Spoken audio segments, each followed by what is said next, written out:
Good morning! Welcome back to my channel!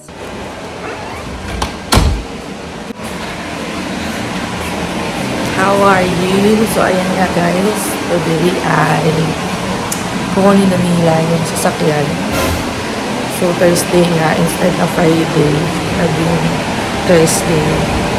So, dahil medyo maaga pa at iniintay natin sila guys. Ayan. Siyempre, patay muna natin. Ayan. So, ayan nga. Naasikaso ko muna si Dindo sa work niya. At, ayun.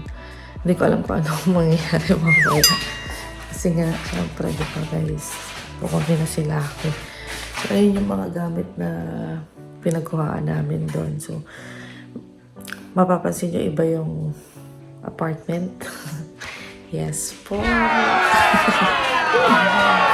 So, ayun guys, update ko na lang kayo later. Kagigising ko lang yung boses ko pa, bebe pa. So, magluluto muna tayo ng breakfast ni Boss Dean. Bye.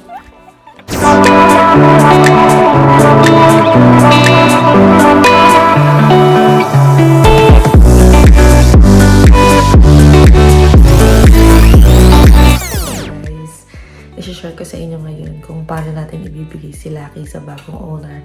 At syempre, kailangan makausap natin ng masinsinan ulit para alagaan si Lucky. So, ayun guys. Excited na ba kayo? Ako hindi. See you later. Hey! Wala na si Lucky. Mamimiss ka namin pero you'll be in good hands. Yeah. So, papasok na siya sa work guys. Hindi niya maaabutan. Yeah. Nakalungkot pero Ganun parang, hindi niya maaabutan yung sila kuya. nakalungkot pero kailangan tanggapin. Yes. Bigay. Give. So, ayan. Nakuha niya na yung sapatos niya. Hulaan ko saan ako nagtatrabaho. Ano? Hulaan niyo kung saan ako nagtatrabaho. Wala akong uniform. Sige yan. Si boss yan, si boss. Boss yan. Samos. So, hatid natin siya doon sa sakayan, guys. Sakayan. Hatid ka namin sa sakayan. Ha? Hatid ko kayo. Hatid kita. So, ayan, tumatawag na si Ka Francis. So, maybe malapit na sila or nandiyan dyan. So, ayan, wait lang. Tapos tayo. Ayan. Yes.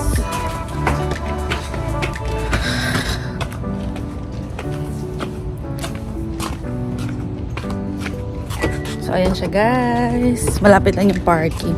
Pero si Lucky nandun dun sa dulo. Pupuntan sila ka Francis at ang kanyang friends.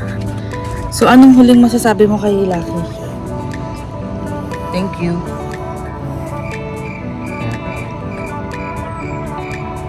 Thank you, Lucky. Yun lang? Boy will miss you. Yun lang? Thank you nga. Ano ba? Yun lang? Ano ba dapat? Choose lang. Word ba? Hindi word ko mahaba. So, yun nga guys. So, babalita ako kayo mamaya kung anong mangyayari. Oh, goodbye, Lucky. Ay, ganun ba dapat? Ingat ka sa work. Bye. Bye, Lucky. I'm gonna miss you. Guys, nakuha na si Lucky at yun nga, no, nakakalungkot mang isipin at talaga namang may kirot sa puso guys nung kinuha si Lucky. Pero dahil nga meron tayong mga change plan at kailangan nating i-give up si Lucky, mas maganda na din na ibenta namin siya kaysa naman masira siya nang nakastock lang guys.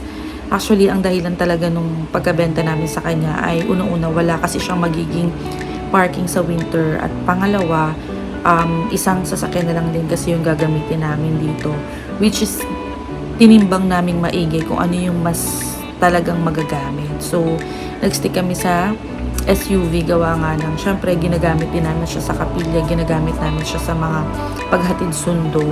And yun, feeling ko naman naintindihan naman ni Lucky kung bakit namin siya kailangang ibenta. At sobrang solid din naman nung taong nakabili nung sasakyan na yun guys, kasi mekaniko yung lalaki. And ayun, gagamitin ng kapatid niya. So far naman guys, so ang ganda naman ng transaction namin at smooth naman yung naging usapan namin guys. So hindi ko lang na-videohan guys kung paano yung naging transaction namin, kasi nga nagmamadali din sila guys at may pasok din sila, which is panggabi kasi sila guys. So kaya nagmamadali din yung lalaki at syempre asikasuhin din yung registration. So pinilit namin na ihabol by August 31. Gawa nga ng ang registration nung sasakyan ko this coming 2023 for renewal is August 31. So, ayun, sila na yung nag-renew. Tapos, comment down below kayo guys kung gusto nyong malaman kung ano yung process ng pagbenta ng sasakyan dito sa Quebec. Or, ayun, para mahitulungan ko po kayo. And, ayun guys, kung may mga tanong kayo guys, pwede kayo mag-comment down below. And syempre guys, balik vlogging tayo. Thank you for watching sa mga video natin, lalong-lalo sa Facebook guys. Meron tayong page guys, Jennifer Roque Buhay Canada. Pwede nyo i-follow yon. May mga tanong kayo, pwede kayo mag-message sa WhatsApp guys. Pasensya na po guys dun sa mga hindi ko nare-replyan. Gawa nga nung mga nakaraang buwan ay sobrang busy talaga ako. And yun nga, dahil magbabalik vlogging tayo guys, pipilitin ko na masagot lahat ng mga tanong ninyo, ang mga questions ninyo guys. Pasensya na po talaga. At ayun guys, may mga changes tayo this coming months. So, stay there. Kasi joke lang. So yun nga guys, pero may mga bago tayong mga videos na lalabas at alam ko naman guys na makakatulong to sa inyo. Hindi naman sa lahat, pero alam ko may matututunan kayo sa video na to guys at sa mga susunod pang videos. Kung gusto nyo pa more updates guys, follow nyo lang ako sa Facebook, sa YouTube, at saka sa Instagram. Meron din ako guys. Again guys, thank you for watching. Bye!